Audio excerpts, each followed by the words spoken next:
আসসালামু আলাইকুম। সব সরকারি প্রাথমিক বিদ্যালয়ে যাচ্ছে জরুরি চিঠি।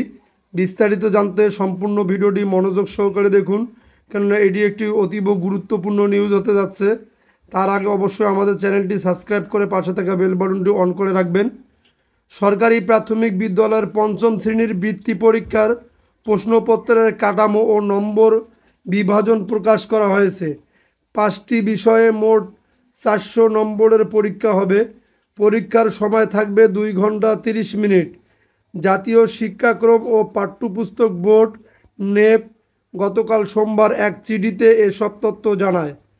সব সরকারি প্রাথমিক বিদ্যালয়ে এ চিঠি পাঠানোর নির্দেশ দেওয়া হয়েছে।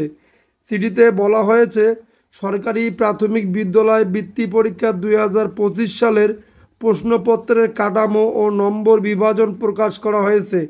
নতুন নিয়মাবলী সব সরকারি প্রাথমিক বিদ্যালয়ে পাঠানোর জন্য প্রয়োজনীয় ব্যবস্থা গ্রহণের নির্দেশ দেওয়া হয়েছে। এতে বলা হয়েছে, পরীক্ষা হবে 5টি বিষয়ের উপর। এর মধ্যে 3টি বিষয়ের প্রতিটিতে 100 নম্বর করে এবং 2টি বিষয়ে একত্রে 50 নম্বর করে মোট 100 নম্বরের পরীক্ষা হবে। এতে আরও বলা হয়েছে, বাংলা, ইংরেজি ও প্রাথমিক গণিত এই 3টি বিষয়ের ওপর 100 নম্বর করে প্রশ্নপত্রে পরীক্ষা হবে। আর প্রাথমিক বিজ্ঞান ও বাংলাদেশ ও বিশ্ব পরিচয় এই 2টি বিষয়ের ওপর 50 নম্বর করে মোট 100 নম্বরের পরীক্ষা নেওয়া হবে। পরীক্ষার সময় নির্ধারণ করা হয়েছে 2 ঘন্টা 30 মিনিট।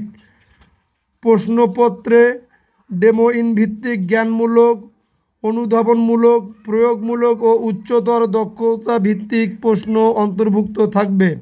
যদি আপনাদের নিউজটি ভালো লেগে থাকে তাহলে আবারও বলছি, আমাদের চ্যানেলটি সাবস্ক্রাইব করে পাশে থাকা বেল বাটনটি অন করে রাখবেন পরবর্তী ভিডিওর জন্য।